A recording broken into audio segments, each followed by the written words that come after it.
ها وبلابنا مركا دال إنه بسم الله الرحمن الرحيم رالله هذا jaaliyada qurbo joogta ee reer Puntland oo runtii baan kulankan iskugu yeernay oo wadamo kala duwan joogta dadka aan marti qaadnay waxa weeye Boston Maxamed Xasan oo cududaartay runtii oo cunug ka jirnay isbitaal kula jira Allah caafiyo Sweden iyo Finland iyo Denmark UK ilaa Australia xataa dad baan ka marti qaadnay maaragtay wali ma soo gelin marka runtii ujeedka kulankeena wuxuu ahaa shaqaaqadii ka dhacday deegaankeenni Puntland gaar ahaan magaalada Boosaaso oo ganacsiga inaan maaragtay dadkii ku waxyeeloobeen u tacsiyeyno una ducayno fariinteennana maadaama ay saameyn nagu yeelatay dadban oo annagu aan qurbo joognahay oo dalkeenna aan jecelnahay dadka dalkii joogana aan wax badan runtii qurbo joogto ay la qabato hadday tahay dhinaca caawimaadda dhaqaale joogta oo dadku wax ku bartaan caafimaadkooda runtii dhibaatooyinka soo kordha naga maqnaan mayaan oo kusoo kordha oo ay keenaan shaqaaqooyinka iyo dagaalada iyo amni xumadu mid maaragtay culaysna sii saartay tahay marka runtii waxa weeye inaan yani fariinteenna ku aadan shaqaaqooyinkaas oo nabadda xaggeeda iyo guud ahaan waxa dadka ka dhaxeeya oo guud in dadku maaragtay marar badan waxaa moodaa inay halmaamaan nabadda iyo dowladnimada iyo wadajirka in dadka uu deeqayo marka fariinteenna inaan halkaas runtii aan dhiibano ayaa kulankeenu yahay arrintii Boosaaso ka dhacday aan bogaadino nabaddii dowladdu ku baaqday iyo isimada iyo waxgaradka gobolka intuba runtii si gaara groupna maaragtay u eedeyn mayno groupna maaragtay u taageeri mayno maxaa yeelay annaga si camuuman si guud baan rabnaa inaan fariinteenna qof walbana ra'yiga sida uu dhahayo asaga maaragtay marinaya waxaan runtii ka mahad celinayaa walaalaha ka soo qayb galo waqtigoodii maaragtay ku simay fakarkan walaalaha ka mid ah Cabdiweli oo runtii Finland jooga baa soo jeediyey annagana halkan maaragtay teamskan inaan organize gareyno baan qaadanay marka waa maaragtay wax ku oolo inaan wax ka dhahno maadaama aysan wax naga maqnaanaya ahayn waxaan ka cudurdaaranayaa daahidii iyo technical problemkii dhacay marka waa kaas marka kulay waxaan jeclaan lahaa inaan qof walba kameradiisa furto oo dhinaca alphabetical order aan ku bilaabano oo qof walba magaciisa iyo maaragtay uu noo sheego iyo meesha uu joogo arrintaas maaragtay nabaddana ku aadan marka waa in ku soo dhaweynaya marka haddii maadaama kulan aan iskugu nimid dad muslimiina nahay waxaan jeclahay Sheekh Cabdiweli inaad maaragtay noogu ducaysid kulanka dhammaan walaalaha waa salaamaya jazakumullahu khayran ilaahay subxaanahu wa tacaala waqtigiina aad soo horteen oo qadiyadaas iyo colaadaas iyo dhibkii ka dhacay Boosaaso damqasho aad ka damqanaysaan darteed waqtigaa loo soo bixiyey ilaahay waxaan ka baryaynaa waqtigeena inuu inoo barakeeyo miisaanka xasanaadkana inoo ku daro dhammaanteen ثانيا gudoomiye Cabdikayf siduu u sheegay waxa weeye maanta waxa sukan keenay waxa weeye inaynu qayb ka noqono ama aynu taageerno oo maxaa ku yiraahdaa codkeena ku biirino baaqi nabadeed ee ka soo baxay maxaa ku yiraahdaa dowladda Puntland iyo shacabkeeda iyo isimadeeda iyo maxaa ku yiraahdaa hawshii ku aadanayd ciidamada la kala qaaday oo runtii aan ku diirsadnay oo noloshii nagu soo celisay oo cabsi badan oo aan qabnay ilaahay subxaanahu wa tacaala uu naga qaaday oo lagu diirsaday inaan xoojino oo niraano baaqaasi nabadeed baaq saxab u ahaa colaadii halkaa ka jirtay joojinteedu go'aan saxab u ahaa cid kastoo ka qayb qaadatay haddii isiman noqon lahaayeen haddii dowladda Puntland noqon lahayd haddii maxaan ku yiraahdaa dhinacii kaloo dagaalka qaybta ka ahaa ay noqon lahaayeen haddii culimo ay noqon lahayd inagu haddaynu jaaliyadaha dibadaha ku nool nahayna aynu qayb ka qaadano oo aynu codkeena ku biirino marka ujeedka sida Cabdikayf sheegay waa intaas weeye inagu nabadaan taageersannahay dagaal iyo maxaan ku yiraahdaa wiil baa ku dhinta wiil kuma dhasho bay dhahaan Soomaalidu إلهي سبحانه وتعالى وحن أبرينا دكتاس إنه سداي نبض وقاتين إنه أحوجيو dadkii barakacay ilaahay subxaanahu wa ta'aala waxaan uga baryaynaa inuu dhibka ka qaado cidii ku dhimatay ilaahay inuu naxariisto cidii dhaawac iyo dib uu ka soo gaarayna ilaahay subxaanahu wa ta'aala inuu boogadhayo nabadaasaan xoojinaynaa haddaanu nahay jaaliyadii dibadda ku noolayd warku muhiimadiisu waa intaas weeye aad iyo aad baan idin wada salaamaya dhammaantiin barasho wanaagsanna anigu cabdikayf baan isku magaalo nahay reer Leicester baan nahay hadda laakiin Finland baan joogaa guddoomiyihii jaaliyadda Finland baa magaca codka Finland ku hadli doona marka waa mahadsantihiin jazakumullahu khayr aad ba u mahadsantahay Sheekh Cabdiweli hadda maadaama aan isbaranayno qofku magaciisa iyo meeshu jooga ku bilaabo alphabetical order baan ku soconaa baan niri double A ba halkan taagan marka soo dhawow bismillaahir rahmaanir rahiim assalaamu alaykum dhamaantiin waa idin salaamaya aad baan idinku kaaga mahadcelinayaa Cabdikayf iyo Sheekh Cabdiweli labadiinaba iyo dhamaan intii soo abaabishay kulankan aad baynu uga danqanay wixii ka dhacay Boosaaso waana ku faraxsanahay nabadda la wada qaatay iyo tanaasulka la sameeyay annaguna inaynu ka danqanno buujinana inaynu ku faraxsanahay nabadda la qaatay waa mudan tahay waana idinku amaanayaa intii soo organize garaysay meetingkan aniga magacayga waxaa la yiraahdaa Cabdiweli Calonge Maxamuud Indhayare London baan deganahay waa idin salaamay waa ka baxay aad ba u mahadsantahay Cabdiweli hadda dad baa nagu soo biiray marka xogaa inaan ku celino waaye kulankeena ujeedkiisu soo dhawaado horta dhammaantiin kulankan runtii si degdeg uu ku bilowday waxaan ka cudurdaaranay maaragtay daahid yaro xagga farsamada linkiga haddana waxaan nagu soo biiray Abshir iyo Shukri iyo baa soo galay iyo 2 qof ilaa 3 qof oo cusub marka ujeedku runtii waxa waaye kulankeenu annaga qurbo joog hadaan nahay dalkeenu waa jecelnahay wax badan baan la qabanaa dadkii yani biilasha ay biishaan iyo noloshooda iyo aad bay noo saameeyeen markuu dagaal dhaco runtii dhibkii baa nagu sii badanaya annaga lafteenna marka inaan fikirkeena annagoo isku xiran oo isku duuban oo wadamo kala duwan runtii laga marti qaaday maanta Mareykanka Sweden Finland Denmark aan joogno oo Mareykanka hadda ay cudurdaarteen dadka soo qayb galayay inaan macnaha fikirkeena u hiilinaya nabadda iyo wadajirka iyo xasiloonida inaan taageerno oo si common ah waxa dadka wax taraya oo adeegaya nidaamka dawliga iyo kala dambeynta inay tahay midaan ku soo caanamaalnay mandaqada Puntland oo Soomaaliya aan uga duwanayn runtiina maalmihii u dambeeyay wixii ka dhacay magaaladii caasimadda ahayd ganacsiga ugu muhiimsanayd Puntland inay si gaara noo taabatay oo aan maaragtay uga danqanano in waxa noocaas oo kale ay ka dhacaan oo ay dagaalo noocaas oo kale magaalada dhexdeedii dadna wax ku yeeloobaan xabadna ka dhacdo runtii waa wax maaragtay aanan filayn hase yeeshee dhacday marka inaan gaarsiino waxgaradka iyo dawladda iyo isimada iyo ganacsatada iyo waxaas oo kale inaysan dib dambe noogu soo noqon waxna aan ka barano marka ujeedkeenu waa saas soo dhawaada maaragtay si alphabetical aanan u wadnay hadda 2 baa ka baxday hadda waxa ku xiga u maleynaya f baa ku xigta maaragtay farax adoo meesha joogtidii maaragtay sheegaya iyo maaragtay soo dhawow Cabdikayf waa mahadsan tahay waxaan salaamayaa dhammaan walaalaha tiimka ku jira runtii shakhsiyan aad baan ugu faraxsanahay inaan muxuu ahay meetingkan nabadda loogu baaqayo muxuu ahay deegaankeenii iyo dadkeena maaragtay inaan ka soo qayb galo aad baan ugu faraxsanahay magacaygu waa Faarac Ciise waxaan ku noolahay magaalada Copenhagen meetingkana waxaan ugula jiraa guddoomiyaha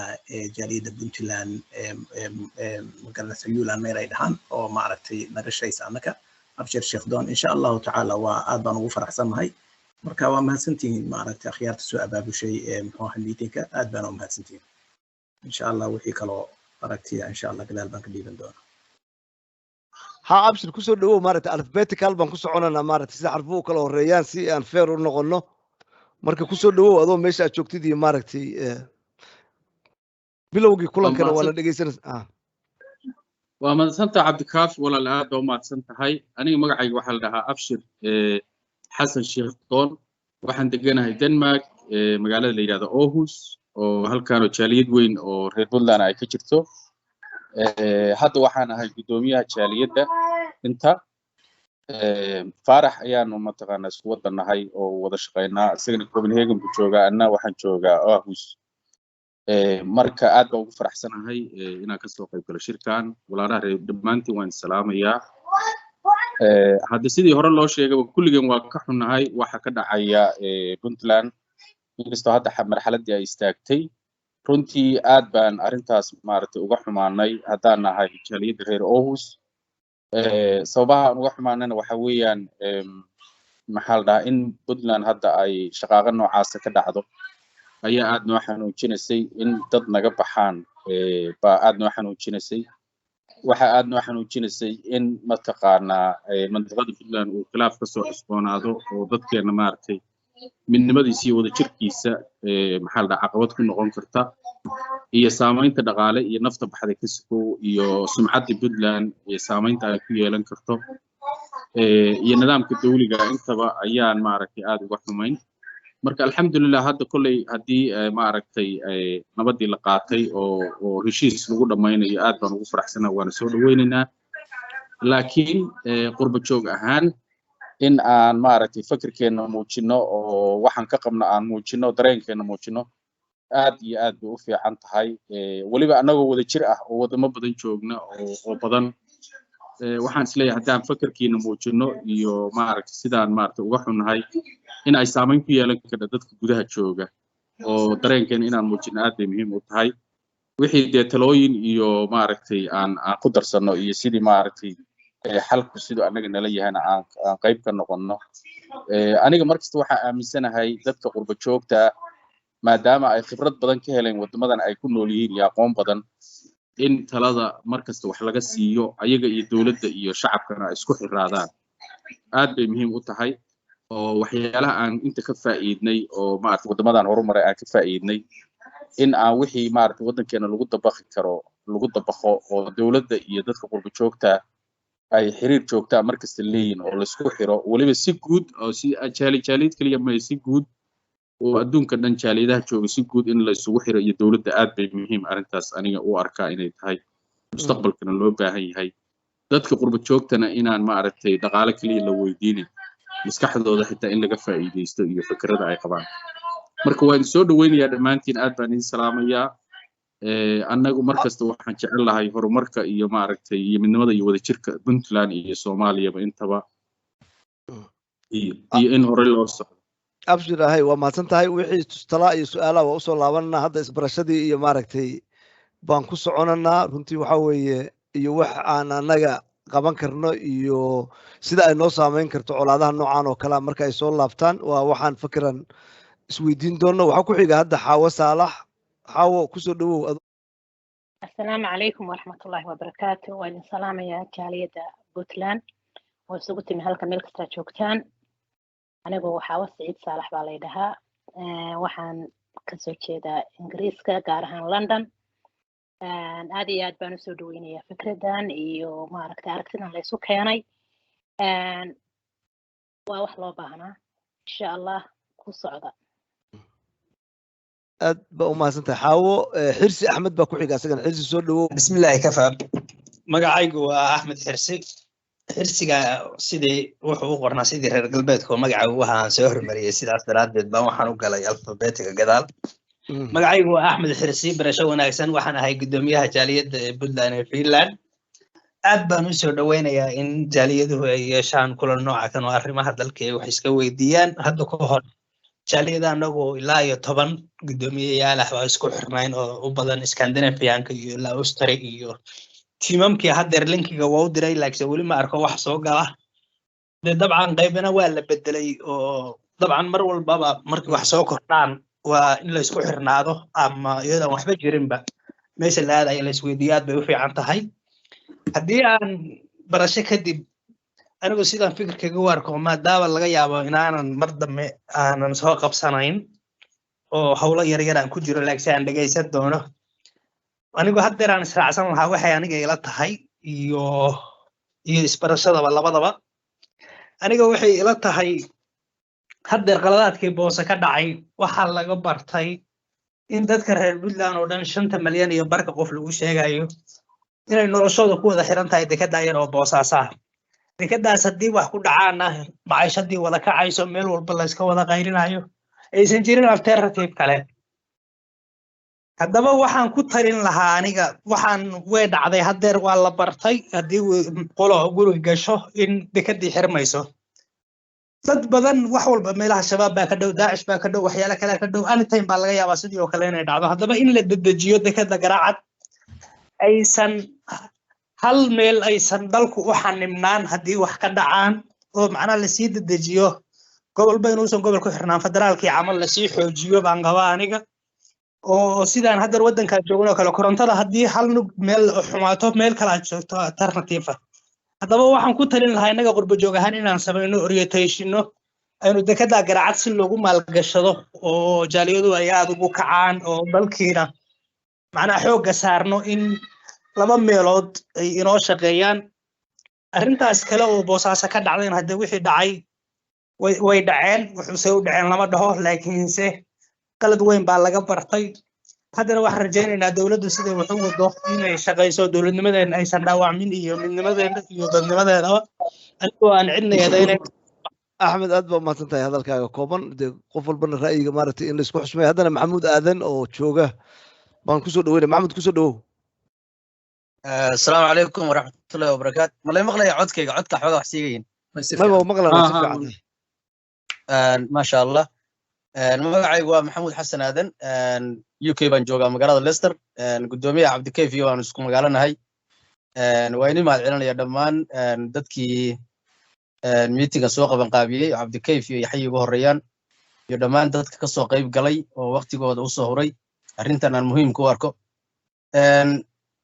intaa ka bacdi hadda wixii ka dhacay waddankii Puntland waa waxayna wada taabanaya aynu la wada soconnaa oo isaga sheekayn mayno dhibaatadii ka dhacday oo ahayd mid Puntland ku cusub oo dhibaatooyin waa ka dhici jireen laakiin mid ku cusub ay ahayd oo ay ka dhacday meeshaas waxyaalo badan oo dhimasho iyo dhaawac iyo barakac iyo hadda isaga sheekayn mayno wixii meesha ka dhacay laakiin taariikhda waxaa laga bartaa oo inaan cashar ka barno weeye runtii waa arrin anuusaan u arko fikrad ahaan inagoon hadda cidna eedaynayn oo cid mas-uuliyaddeeda iyo ciddii mas-uulka wixii meesha ka dhacayo cidna farta ku tilmaamayn oo waqtigeeda iyo goobtooda ay leedahay laakiin haddaynu nahay jaaliyadda reer Puntland oo qurbaha ku joogta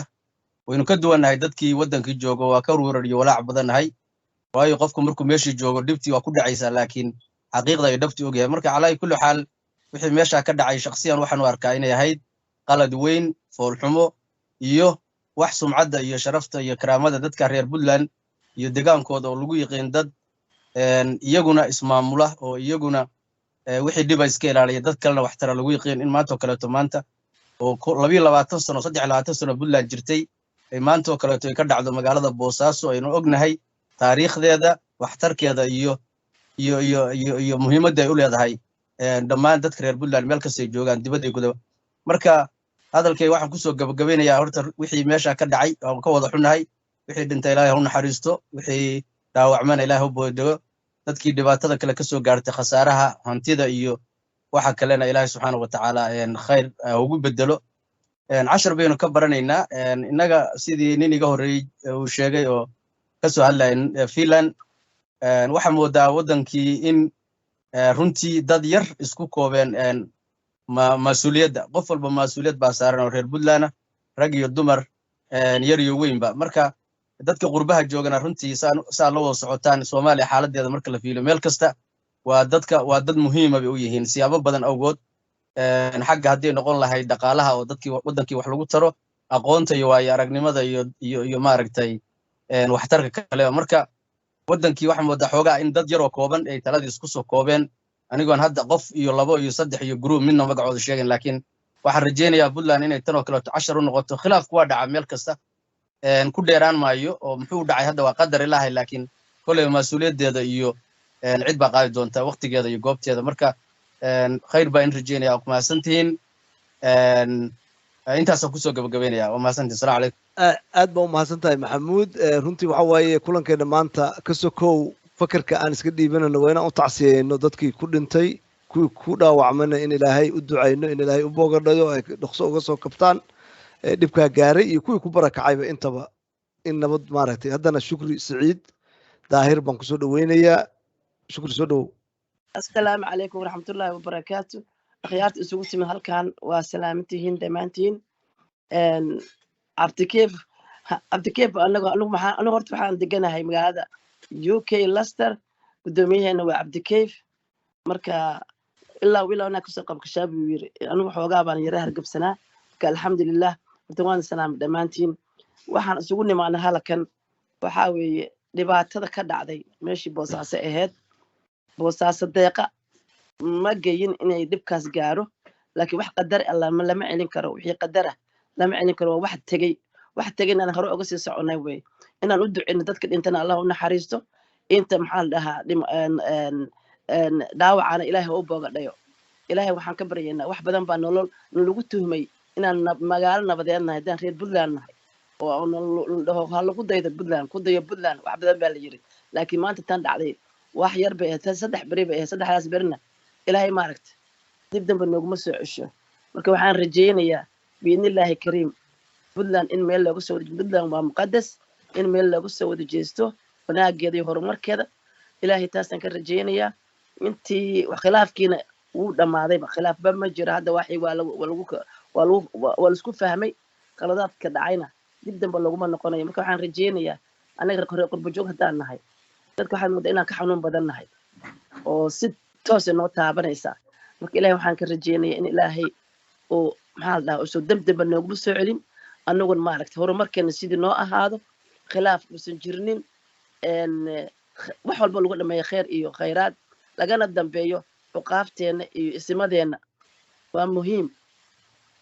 marka telefoonka iga soo galay marka telefoon baa iga soo galay raalliga ahaada marka insha allah waxaan ku boorinaya horaha loo socdo ku boorinaya annaguna inaan istaakuleyno oo iska warhayno oo aan ka fakarno waddankeena xanuunka jira iyo dhibaatooyinka jira si aan u xallin lahayn oo u wanaajin lahayn oo qurux uga dhigi lahayn marka taasaan rajeynayaa ilaahay waxaan ka baryaynaa in ilaahay nabad taam ah ilaahay meel walba naga gaarsiiyo midda kaloon ka hadlay waxaa weeye alxamdulilah maanta puntland ilaahay wuxuu siiyey ereboro tagado dadkii garaac maasha allah tabaaraka allah tan boosaasood tan garaac maasha allah tabaaraka allah suu hadda wiil walaalkay iga horreeyay u sheegay mid hadday wax ka noqdaan midda kale si loogu fakado waa inaan dadaalnaa special qurba joogteena waa inaan u soo jeesanaa waddankeena horumarkiisa puntland waa muqadas jiritaankeeda wabilaahi towfiiq shukri saciid aad baa umahadsan tahay haddana waxaa noo soo galay doctor takar yaxye waa ka horreeya yaxye adigu isbaro fikirkaaga maaragtay iyo fariintaada haddaa waa fahantay dhalinyarada codkooda adaa ku hadlaya. Asalaamu calaykum waraxmatullaahi wabarakaatu. Magacayga waa Yaxya Cabdi. Waxaan joogaa waddanka UK. Waxaan ku dhashay magaalada London. Haddana waxaan deganahay magaalada Leicester la yiraahdo. Haddana Cabdikayf baan wax badan la shaqeeya. Dhinaca dhalinyarada weliba baan jeclahay inaan ka shaqeeyo. Hadda kulankan waxaan rabaa inaan wax badan ka barto dhaqanka iyo waxa ka dhacay Soomaaliya inaan ka barto iyo inaan gaadsiiyo dadka kale oo aniga ilaag. aad ba u mahadsantahay yaxye soomaaligii iyo runtii iyo caawimaadaada yaxye waa nin dhalinyaro aad ugu shaqeeya dhalinyarada iyo qoysaska soomaalida wax badanna la qabtay marka khayr allah siiyo doctor takar isbarashadii iyo fakar muqadimaaba dadku wada dhiibteen marka kulankeenu maanta wuxuu ahaa ujeedkiisu runtii inaan maaragtay haddaan qurba joognahay aan tacsi iyo duco u dirno shaqaaqooyinkii ka dhacay magaalada boosaaso gobolkaas puntland laysku dhaho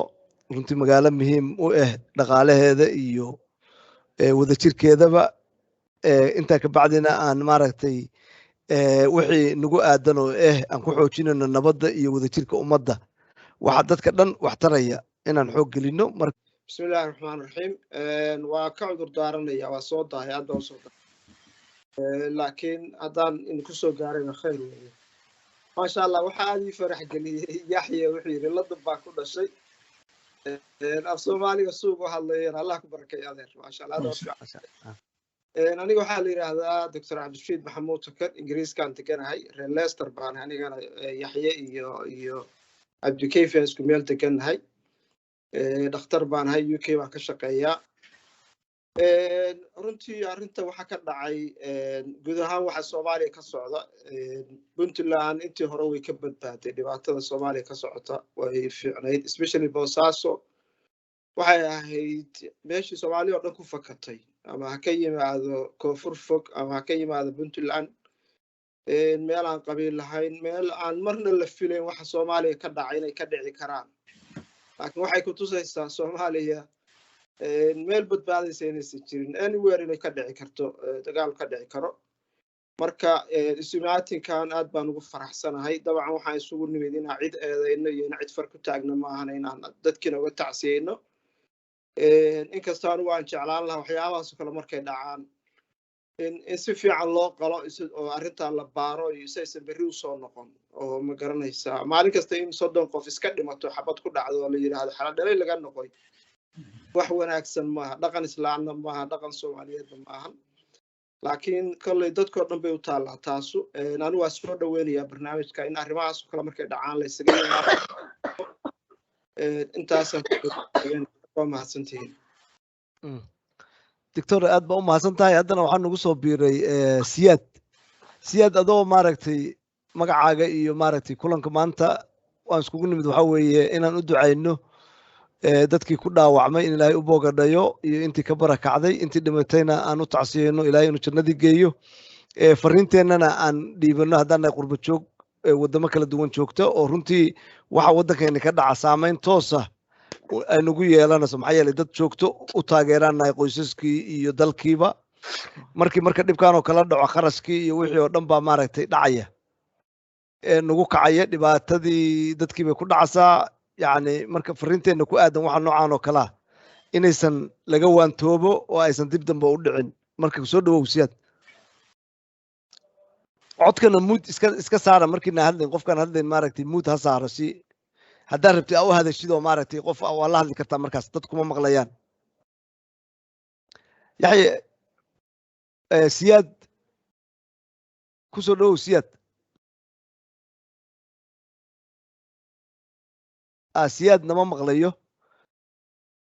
siyaad waa gudoomiyaha jaaliyadda Ustari, waa nin horay Puntland uga soo shaqeeyo wasiir ku-xigeen mise agaasimo guud ka soo ahaa, haddana gudoomiyaha jaaliyadda Ustari ah. waxaan u malaynayaa inuu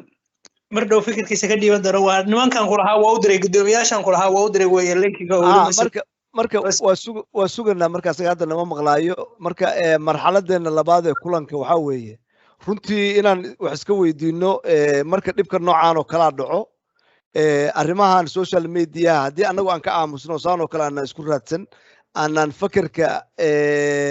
commonka oo dadka wax taraya oo nabadda oo wadajirka Soomaalinimada iyo gobol ahaanba caawinaya aanan dhiiban.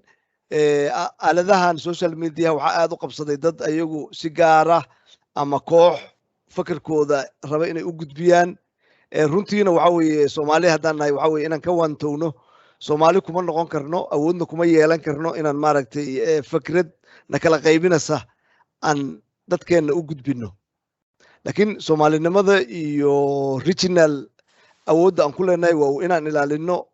xayndaabka iyo xuduudda awooddaasu tahay, oo ay ku eg tahay in si wada jira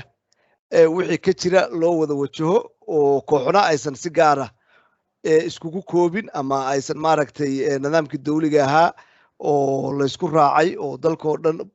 ka jiray aysan maaragtay iyadu uga hor imaan ama u fakar uga qaadan. marka Puntland waa 5 gobol iyo 1 degmo si wada jira oo xuduudda ay ku dhisan tahay iyo mandate-ka ay jirto in loo xusmeeyo looguna dhaqmo si simanna talada iyo wax ka qabadkeeda markii dhibaato noocaan oo kala imaato loo wajaho. taas ayaa runtii si daahfurnaana hadda waxaan aragnay xukuumaddu waxay waday xisbiyo badan inay furto, runtii wax wanaagsan oo aan soo dhaweynanay oo aad ugu riyaaqanay ahayd. laakiin haddana waxaan ognahay inaan dhaqan fog oo soo jireena leenahay oo qabiiliya oo hab qabaa'il loo fakero. marka runtii waxaa la rabaa intaa ordi karta inaa orodid adoo og dhibaatooyinka iyo dhaqankan maaragtay soo jireenkaayo qabiiliga inaan runtii uu nagu xayndaaban yahay marka waxaa la rabaa dad central ah oo tixgeliya dhaqanka bulshadu leedahay isla mar ahaantaasna waxa cadaaladda iyo sharcigu yahay iyo dowladnimadu ku hogaamiya oo ku wada annagoo isticmaalayna awoodaha dhaqan midda dowladeed midda ganacsi midda maaragtay culummo oo diineed bulsho dhan oo codadka dumar rag dhalinyaro waayeel yacni waxaa la rabaa inaan matelno dhammaan qaybaha annagoo aan ka tegayn in mar kasta wax tilaabo kastoo la qaadayo yacni ay tahay tilaabo ay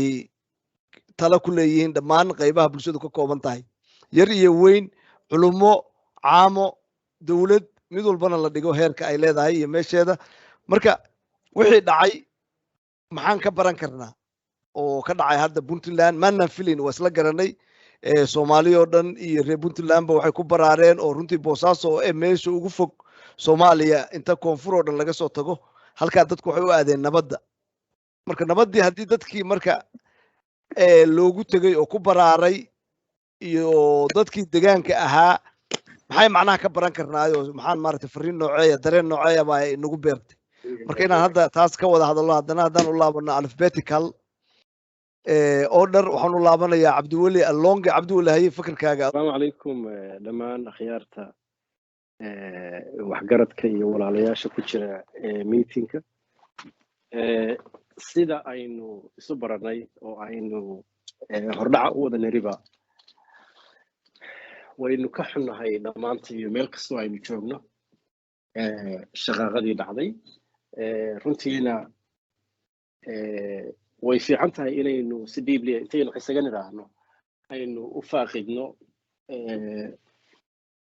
waxa dhacay laakiin qof kasta oo xogayaal oo waxgarada oo aqoon la wax akhriyey waxa uu la socdaa wixii dhacay say dhacayeen iyo say isugu xigeen iyaynaan dib ugu noqonin hadda inagu hadda qurbaynu joognaa waxaynu ka wada hadlaynaa inaynu ka tacsiidayno dadkaas dhintay dadkaa barakacay iyo inaynu nabadda u helino iyo dowladnimada marka aniga fikirkaygu waa short waxa weeye waxaan aad iyo aad ugu faraxsanahay tanaasulkii la wada qaatay ka dowlad ahaan dowladda uu hogaamiyo madaxweyne Siciid iyo nabadoonadii uu ugu horeeyo boqor burhaan in nabadda waqti la siiyo waanta wax kasta oo fikir isku diidana waqti la siiyo si nabadda wax walba loogu soo dabaalo Soomaaliya 30 sano ama dhowr iyo 30 sano ee ay dowladnimadu aynu civil war ku jirnay oo saasoo lagama qaxin waa taariikh bay noqotay markii ugu horeysay marka waa ka xunnahay in maaragtay taariikhdaasi aysan ugu raagin waqtiga ugu gaaban dadka guryahoodii ay ku soo noqdaan innaguna aynu nabadaas u heelino marka aad baan fikirkan u taageerayaa I hope waxaan ilaahay uga baryayaa mandiqada iyo dadka iyo inagoo dhanba inay intaa nooga eegaato oo aysan dib dambe raad noogu yeelan intaasaan anigu fikirkayga leeyahay waana aadna waa idin salaamaya waa mahadsantihiin cabdulle aad baa u mahadsantahay runtii in la bogaadiyaa mudan maaragtay qaraarkii ama go-aankii ay xukuumadda puntland qaadatay oo madaxweyne siciid cabdullaahi deni sida geesinimada leh iyo warbixintii uu u soo jeediyey dhammaan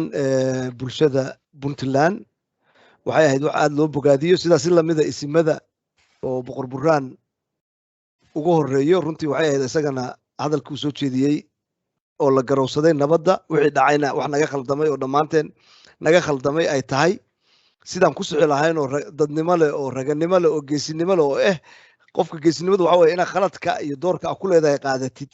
waa geesinimo iyo caqli maaha fulinimo maaha marka taasna aad baan u bogaadinaynaa waxaa ku xiga cabdiweli adoo soo koobaya dadku maadaama 12 qof nahay cabdiweli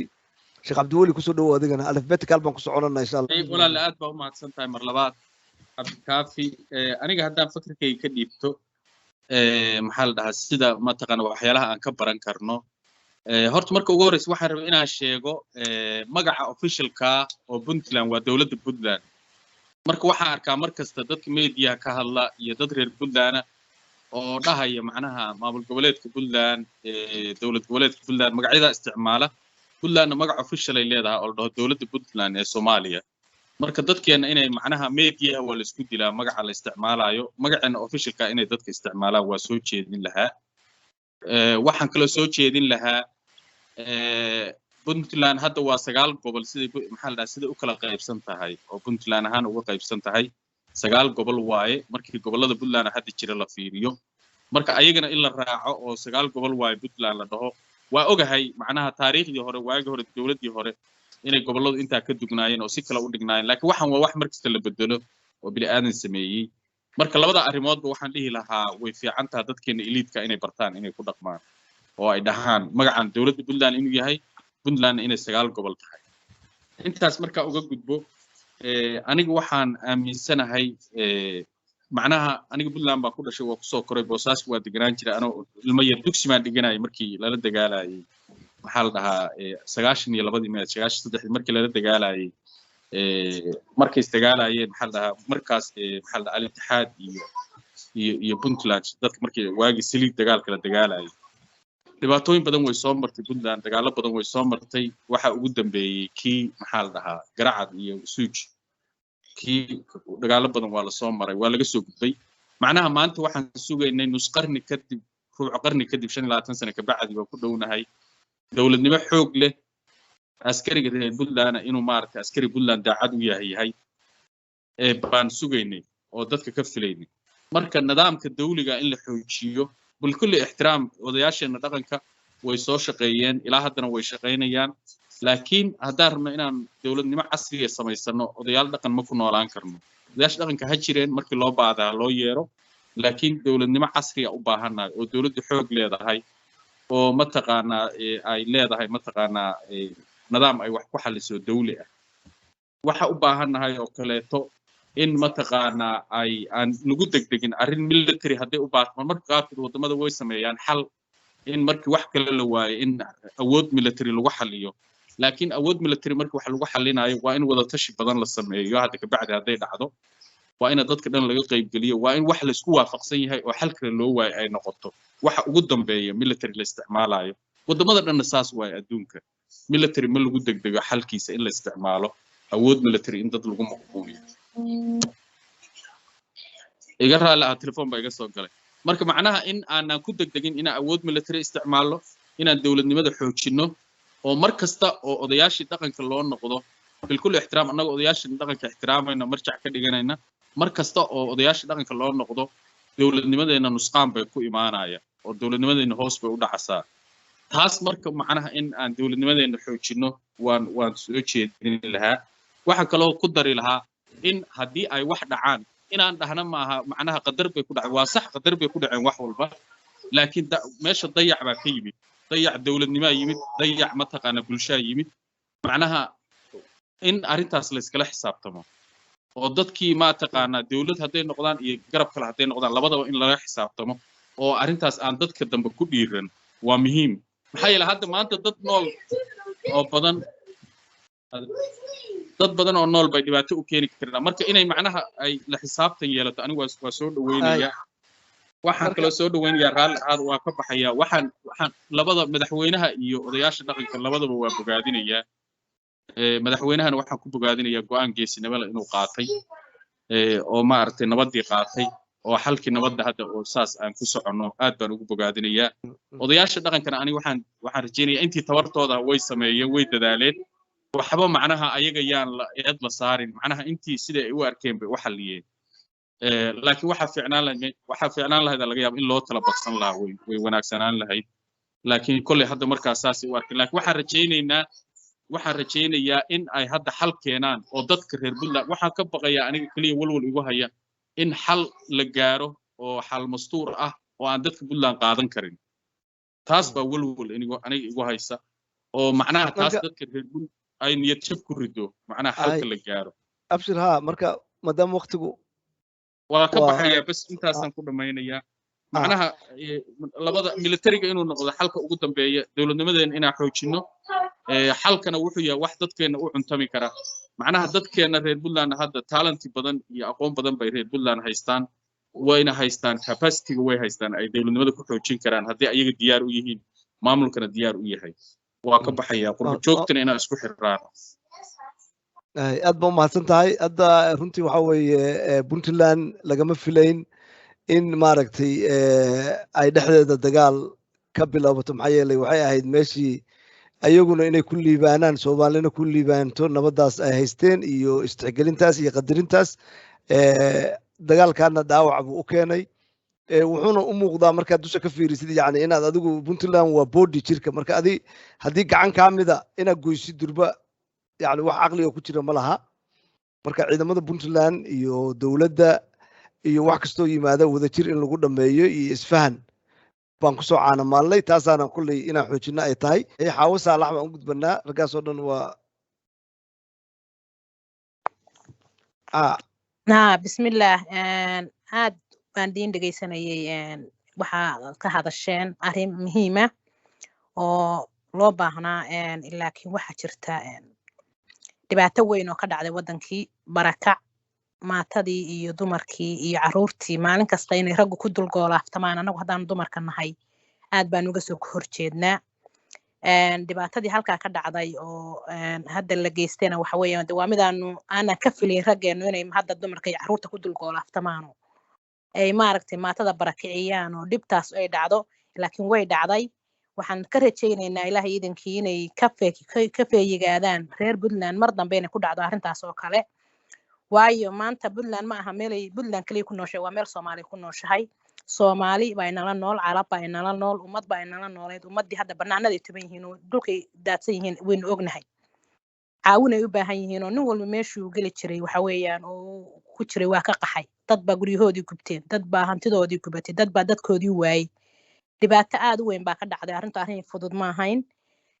ilaahay iidankiina waxaan ka rajaynaynaa inuu ilaahay nooga boogadhayo horta wixii dhacay intii dhimatayna ilaahay waxaan uga tacsiyadeynaa ummadii dhimatay oo dhibaatada soo gaadhay waan ayaan uga tacsiyadeynaa maxay ahayd dumarka haddaanu nahayna aad baan u xanaaqsannahay waayo raggeena ma rabin inay nagu dulgoolaaftamaan oo maanta dhibta intaa leeg Puntland dhexdeeda ka dhacdo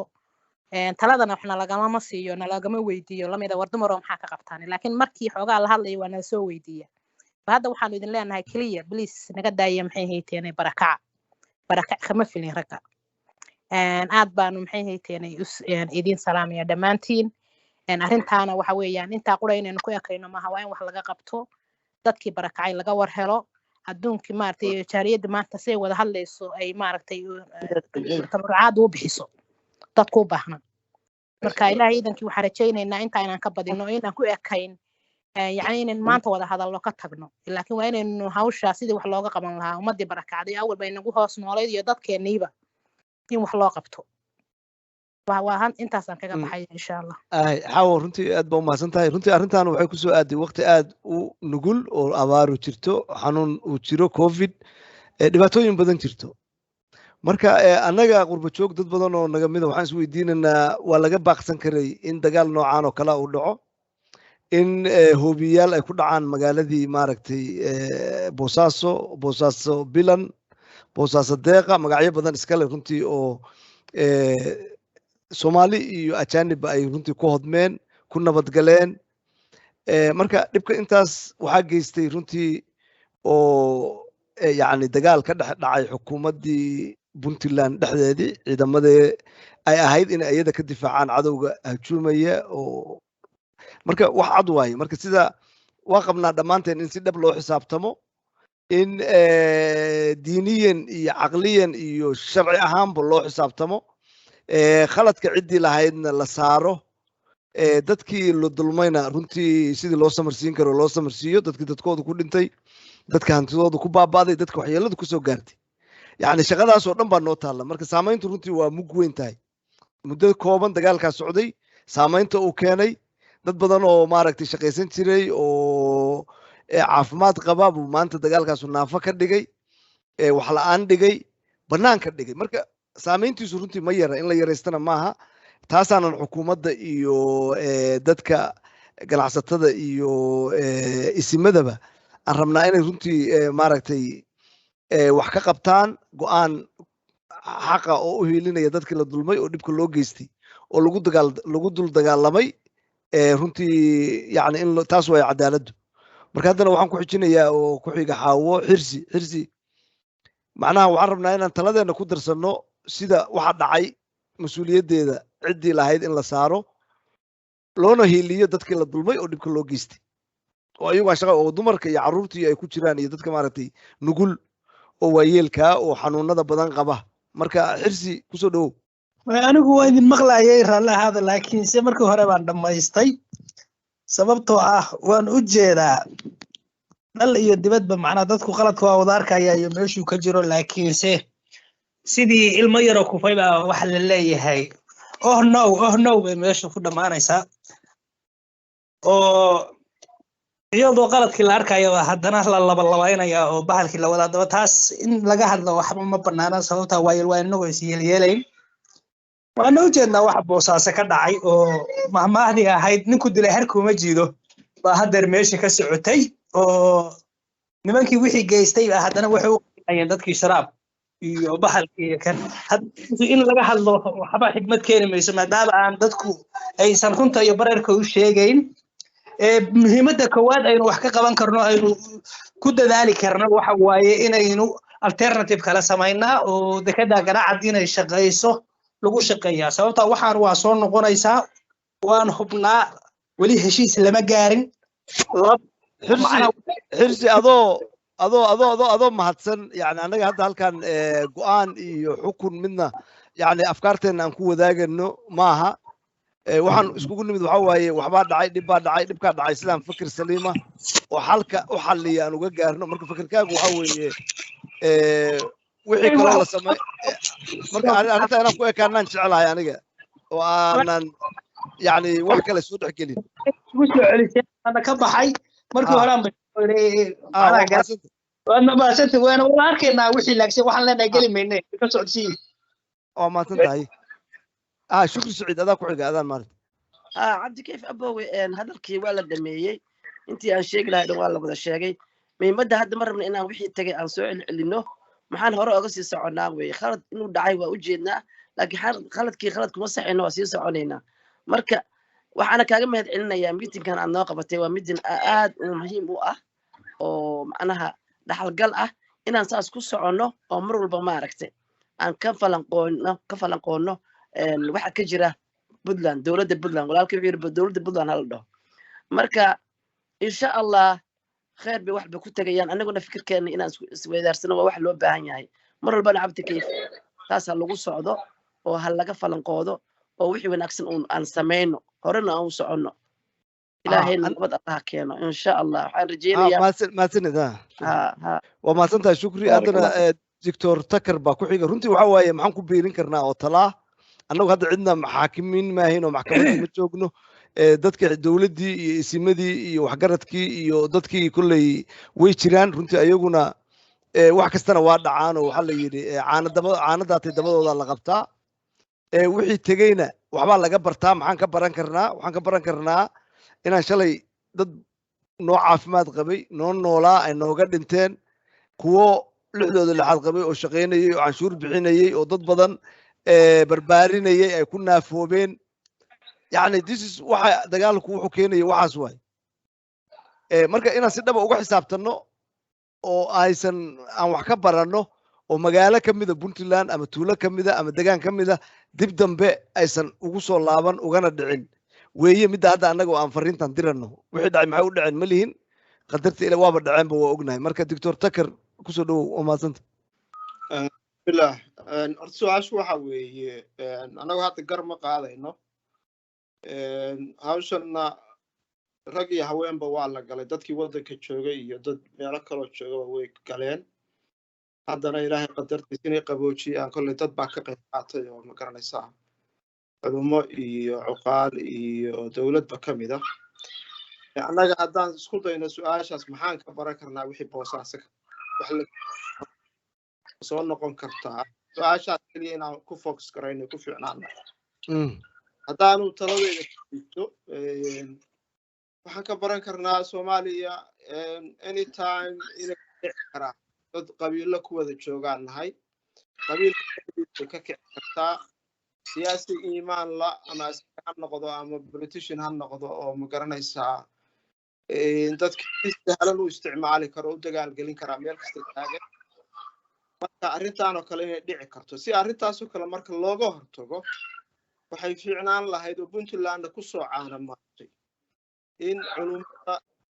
marka micnaha 3 qodob baan oran lahaa oo ah inaan maskaxda gelinna waxaan inay dhici karaan ay soo noqon karaan oo saasay ka dhaceen gaalkacyay hore uga dhici jireen garowe ka dhici kartaa ummadda Soomaaliyeed baa ula midnaa Soomaaliya oo dhanna waa saas Hargeysa berberay ka dhici karaan laano Soomaali ciladooda weyn waa qabiilkana hadduu isticmaalo siyaasi ama askari iimaan la waxa weeye dadku waa la isku dhufanaya laakiin Puntland waxay ku caanamaashay dad isimaal la dhageysto culumadoo la dhageysto oo saas waxay ahayd meesha haddii dhibaato meel Soomaali ka dhacdo culumadu intay istaagaan ay hadlaan oo ma garanaysaa Soomaali weyn wax loo qabtay ahaan jirtay iska dhaafayada dhexdeeda marka arrintaa in la xoojiyo oo horta message-keena aanu macnaha iska sheekaysanayna mase cid baan feedback siinayna leedahay qoladaas oo wada hadashay halkaas warkaas u tagaya oo ka xiran yahay Cabdikayf duubanaayo waa noo record garays marka waa duubanaayo kulley editing markaan ku samayno waa la wadaagaynaa social media kala wadaagaynaa dadkii insha Allah marka macnaha 3 message oo anigu aan oran lahaa waxa weeye inaan maskaxda ku hayno inay waxaan dhici karaan marka si waxaan looga hortago in ay jiraan dad hawshaas qaabilsan oo hawshu intaysan dhicin hadda arrintan maxaa dhacday waa la isku dayay markii koowaad mudda la bislaynayo la karkarinayo la damcayn la xaliyo wax cusubna ma waynu ognahay nimankan iyo ma garanaysaa sheekadan hore qaab kale loogu xaliyay wax had maalkii horreysay soo bowda ma ahayn marka in culumada iyo cuqaasha ma garanaysaa talada aad looga qayb geliyo oo taladooda la qaato dawladdii hadba markaa joogtaan uu kuwa hadda joogo iyo kuwii ka horreeyay cid wax kama sheegayo midda u dambayso saddexaadna waxa weeye inaan u ducayno dadkaas ilaahay dhibto ha ka saaro Soomaaliya meel kasta ay joogto 30 sano aan ma garanaysaa tii iyo iska dawaree ku jirnaa marka intaasaan uga bixi lahaa aad baa mahadsantiin doctor aad baa u mahadsan tahay runtii doctorka waxa waaye waa hala wada tashado talada maaragtay hala baahiyo Puntlandna dhibkan ka dhacay hadda dhib ugu maaha waa dhib soo dhici jiray marka habkii dhaqanka oo ismadu iyo culumadu ay lafdhabar ka yihiin markasta waa inay maaragtay talada iyo masiirka muhiimka ay qayb ka yihiin runtii arrintaas waa arrin meel aan loo dhaafi karin waana wax runtii mudan inay reflection ku samayso dawladda hadda Puntland ka jirta iyo dawlad dambe oo ka jiri markastoo dawlad kastoo ka jirta hoggaanka qof kasta ahaye waxa weeye waxay ku caanamaalaso ama ku hormaraso waa in talooyinka masiiriga wada tashiga noocaasa ay reference u yihiin marka aad baa u mahadsan tahay doctor Takar haddana Yaxye waa dhageysanaysay adiga dagaal baa ka dhacay Boosaaso marka adiga laftaadu ra'yiga dhalinyarada muxuu yahay conflictiga sidee loo yareyn karaa dagaalku dhibka muxuu sameeyaa ku soo dhawow what we can learn from dagaal maaragtay maxaan ka baran karnaa Assalamu alaikum hadda intaan dhegeysanayay فكرتي فكرة عبسية نحتين له تدني تدمنيان أو ما لك ساري كوريها لك ساري أو تدكو دواي وح لك يعبو وح أو دين أو لك تلقى دين هذا أنا هذا cabsi badan baa ku jira wax oo laga shaqeeyo shaqo badan buu u baahan yahay taladan iyo waxaan rabaa inaan insha Allah inaan ka shaqeyno inaan taladan dadka u baahan inay maqlaan in la gaadsiiyo iyo inay insha Allah si fiican oo Boosaaso lagu galo insha Allah aad baa u mahadsan tahay Yaxye waa fakar aad u wanaagsan marka hadda waxaan hadda joognay meetingkeeni 6dii buu ku socdaa runtii waana rag badan baan kasoo gudubnay sheekh cabdiweli ha maxaan ka baran karnaa macnaha wixii dhacay sidee baanse inaysan dib noogu soo laaban ama u yaraato oo xal loogu heli karaa macnaha taasaan maaragtay fakirkeena intaan la qaybsanana maaragtay kaarta جزاكم الله خيرا دمان ولا لها runtii fikradahaas aad qiimka u ahaa oo la soo jeediyey haddaynu jaaliyadii dibadda nahay dareen baynu leenahay fikir baynu leenahay waxa meesha ka jira waxbaynu ku biirin karnaa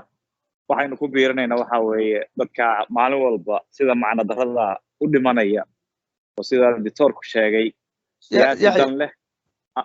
ama malay maqlayaa si fiican siyaasadan leh intii ay u dhintaan ama ay u dagaalgeliyaan si macna darraa haddana loo leeyahay wixii dhacay aan xalale ka noqono annagu haddaan jaaliyadii dibadda nahay waa ogtihiin waddamadan aan ku nool nahay qof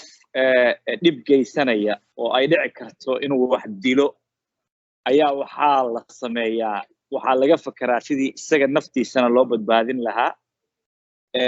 inuusan dad kale waxyeelinna loo yarayn lahaa laakiin dad maxaan ku idhaahdaa si macna darraa dhalinyaro ah oo jiilkii berri ka maalin dadkan iyo dalkan hogaamin lahaa waarid u shaqaynayay ilmo u shaqaynayay xaasas lahaa ciyaal ka tegey agoon inaan soo kordhino maalin walba wax sax maaha fariinta aan dirayno haddaan jaaliyadii nahay doorka aad baan ugu waafaqsanahay waxa weeye dadkaas dhimanaya iyo dagaalka la iclaaminayo oo ragga siyaasiyiintahay macnaha haddana si sahlan ay xabadda ku bilaabanayso waxaan leenahay arrinkaas ha laga waantoobo xabad in la ridaayey waa in ay noqotaay Puntland ama meeshii kasta Soomaaliya ka jirtaay waxa weeye xabad in la rido wiil Soomaaliyeed oo ku dhintay waa in aynu aad iyo aad looga foojignaado la iska ilaaliyo hooyo in la barakiciyo ilmo yaroo quraan dhiganayay ama dugsi dhiganayay ama malcaamadu kala hayay gurigiisa hurday in hoobiyo ugu tago waad ogtihiin waxa dhacay waxa weeye wax aad iyo aad looga xumaado weeye ciddii sababteeda lahaydna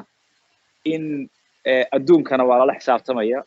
aakhirana dee ilaahay subxaana watacaala baa la xisaabtamaya laakiin inagu haddaynu Soomaali nahay ninka waxaa geystay berri ka maalin wuxuu rabaa inuu madax noqdo wuxuu rabaa inuu wasiir noqdo wuxuu rabaa inuu madaxweyne noqdo wuxuu rabaa inuu maxaan ku idhaahdaa waad ogtihiin ragga baarlamaanka inuu ku jira waa raggii maxaan ku idhaahdaa dagaalada iyo warlordska ahaa badankooda Puntland waxaan isleeyahay waxay ku soo caanamaashay nabad iyo maxaan ku idhaahdaa xabad inay dhacdo in la ilaaliyo aad iyo aad baan hadda haddii wixii dhacay way dhaceen inta hartay in la daba qabto aad baan u bogaadinaynaa culimada iyo dadka cuqaasha hadalkooda in loo dhagalugnaado oo siyaasiyiinta keliya aan la maqal aad baan u bogaadinaynaa haddaanu nahay jaaliyadii dibadda waxaan rabnaa in maxaan ku idhaahdaa dhibkaas dhacay uusan dib dambe u dhicinin oo la keeno xal maxaan ku idhaahdaa uusan dhibkan iyo mid lamidii uusan dib dambe uusan ugu soo noqonin deegaanada ama Soomaaliya oo dhanba guud ahaan innaga dareenkeenu waad ogtihiin dhul labadeena ku nool nahay inuu qof dhintay waxa weeye waa dhib iyo culays runtii maalin walba waddankeena markaad fiirisid wax uun laga naxa mooye wax kale aadan ka dhegaysanaynin jaaliyad ahaan haddaan nahayna waxaan dhihi lahaa iyadana inaynu ka shaqayno dadkii meesha ku dhibaatoobay sidii aynu ugu gurman lahayn kulankan kulan ka dambeeya inaan la qabsado oo isbarashadan iyo wanaaggan iyo xiriirkan dadka dalkana xaq baa aynu ku leenahay mas-uuliyad baana ka saaran siyaasi u dayn mayno macnaha waddankeennii weeye dadku dadkeennii weeye dadka waxgaradka inaan taageerno oo mar walba wanaagga ka shaqaynaya dadka waxgaradka inaan garab istaagno siyaasiga maxaan ku idhaahdaa hadhow raba inuu dhiiggii dhalinyarada intuu ku qubaysto haddana raba inuu madax ii noqdana inaynu xaq baan leenahay inaan ka hadalno nidaamka iyo dowladnimada in la xoojiyo waa muhiim weeye ama isim ha noqdo ama qof caadiga kale ha noqdeen aad iyo aad baan idiin salaamayaa dhammaantiin waanan ka baxayaa anigu insha allahu tacaala khayr baa idiin rajaynaya waa mahadsan tahay cabdiweli marka faarax kusoo dhawow waa soo koobayaa runtii muxuu ahaayey warbixinaha dhexdeena aan isdhaafsanay aad bay u qurux badan yihiin waana ku faraxsanahay runtii maaragtay inaan input fiican aan ka geysano dhibaatooyinka maaragtay waddankeena ka dhacay keliya sida dooda ka muuqata dadku waxay culays ka saarayaan dhibaatooyinkii meeshaa ka dhacday inaysan ahayn wax sahlan dadna ay ku dhibaatoobeen dadna ay ku dhinteen dadna ay ku hanti waayeen xoogaa aniga waxaa yaab ila noqotay muxuu ahay sida loogu degdegay labada dhinac oo meeshaa ku dagaalantay oo dowladda ka tirsan oo meeshaa ku dagaalantay sida ay ugu fududaatay ama aysan uga fekerinba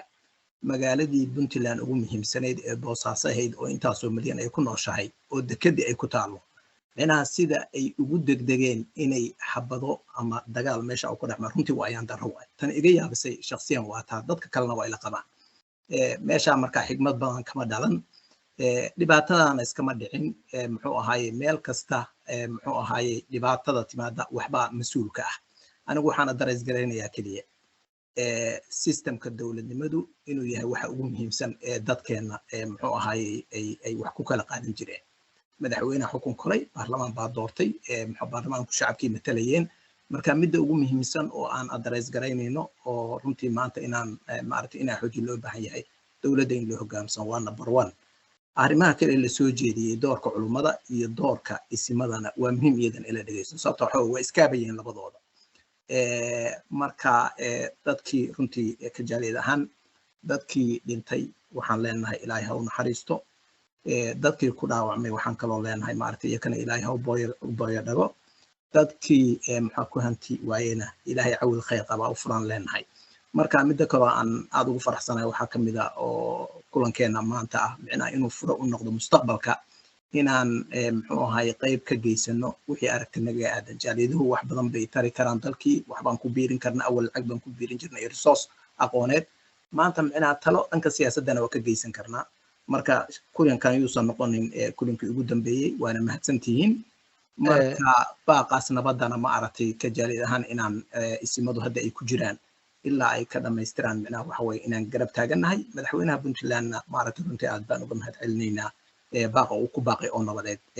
micnaha isimadii iyo dadkii iyo jaaliyadiina kulli maaragtay way wada taageereen ilaahayna waxaan ka rajaynaynaa guul inuu ku dhammeeyo wasalaamu calaykum waraxmatullahi wabarakaatu faarax waxa waaye annaga arrinteennu waxay daawo u tahay runtii oo maanta aan iskugu nimid dad runtii aan dan gaara ka lahayn waddamada kala duwan oo Sweden, Denmark, Finland, USA baan maanta iskuga nimid waxa kaliya isku keenayna waxa weeye inaan fakarka wanaagsan gaarsiino ummadeenni iyo dadkeenni iyo deegaankeenna aan jeclayn haddii marka aan runtii joogteen weyno kulamada noocan oo kale ah waxaa fursad helaya kuwa wax magaratada ah oo ayagu danta aan dhaafsiisanayn hungurigooda iyo caqligooda gaaban markasta raadinaya hadday u suurtoobi weydana wax walba baabi'inaya oo maaragtay halaynaya runtii soomaaliyana guud ahaan nooca hadda ay ku astaansan tahay waxa weeye hoggaankeeda iyo baarlamaankeeda iyo waxa weeye dad wax gadanaya dad la gadanaya waayo oo lacag beec mushtar ka dhigtay masiirkii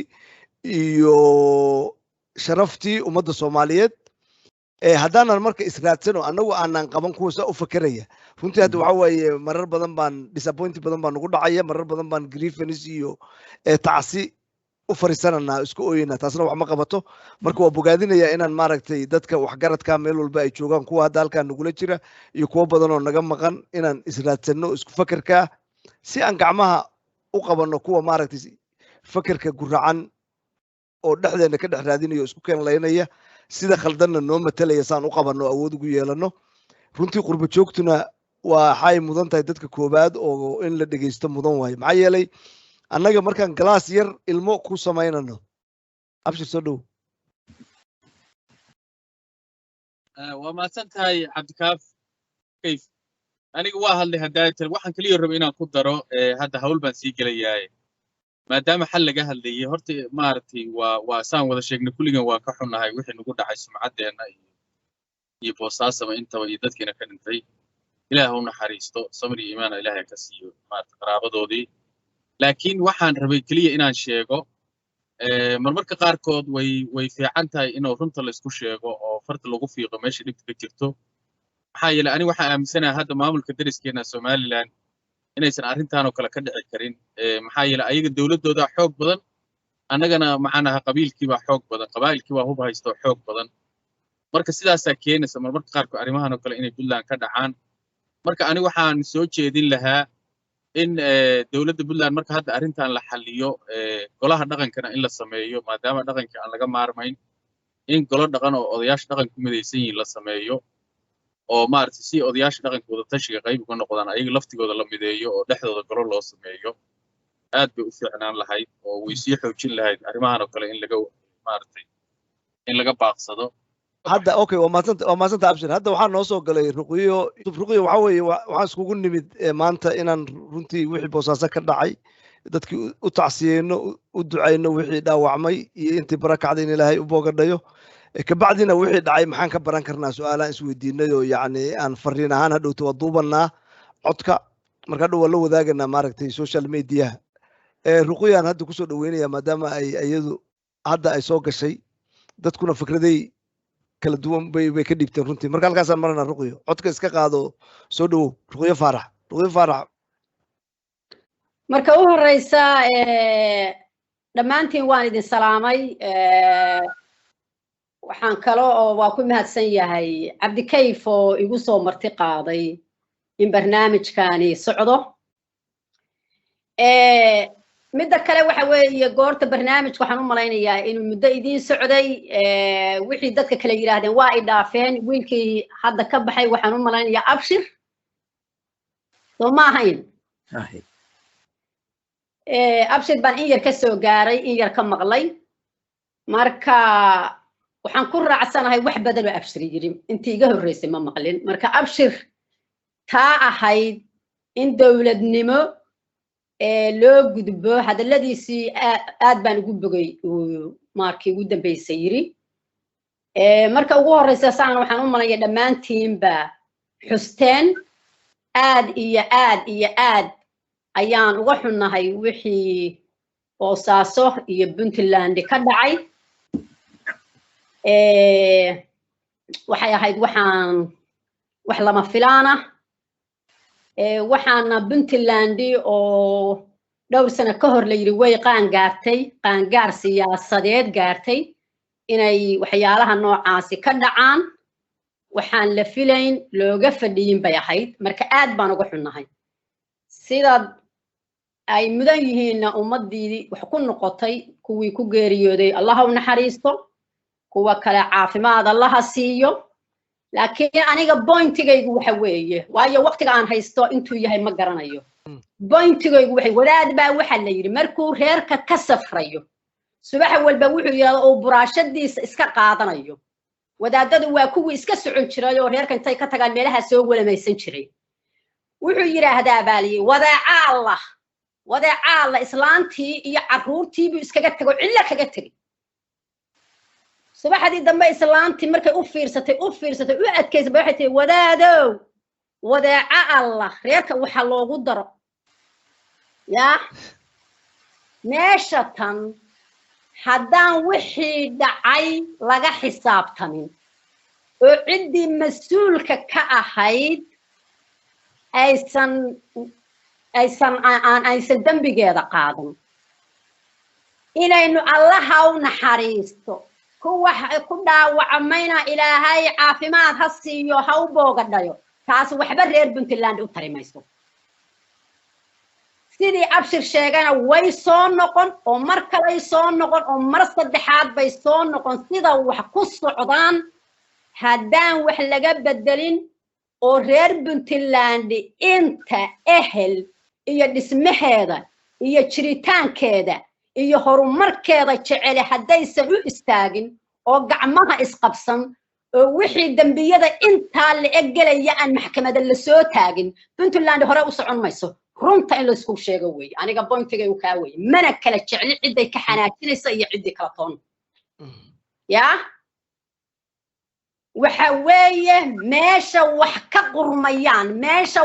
qurmayaan haddaan boogta qurunka ah dusha laga dhayo weligeed ma istaagto ma biskooto arinku waa sii soconaya runtii ruqyana waxay kusoo koobtay hadalkeedii yani in si dhaba loo xisaabtamo sharciga iyo dowladnimaduna ay noqoto above everybody cabdiweli lungahaye adiga maxaan ka baran karnaa sideese uga baaqsan karnaa dhibaatooyinka noocan oo kale inay dalkeenni iyo dadkeenni kusoo laalaabtaan bay su-aalaheena dambe ahaayeen cafwan raalliga ahaada aad iyo aad baan idin wada salaamayaa dhammaantiin intii hore oo aan ku jiray oo dhan waan soo drive garaynaya oo haddaan guriga imid marka raalliga ahaada walaal cabdikayf waa mahadsan tahay runtii sida aad noogu daadihinaysid aad baan uga helay ra'yigii ruqyo waana midaan qabay hadda furitaankayga horena maaqan inaan ku daray cabdiweli finland joogana waa aan iyo fikirka ruqyana waa identical waa waxa xaqiiqa oo ay tahay si hore loogu socdo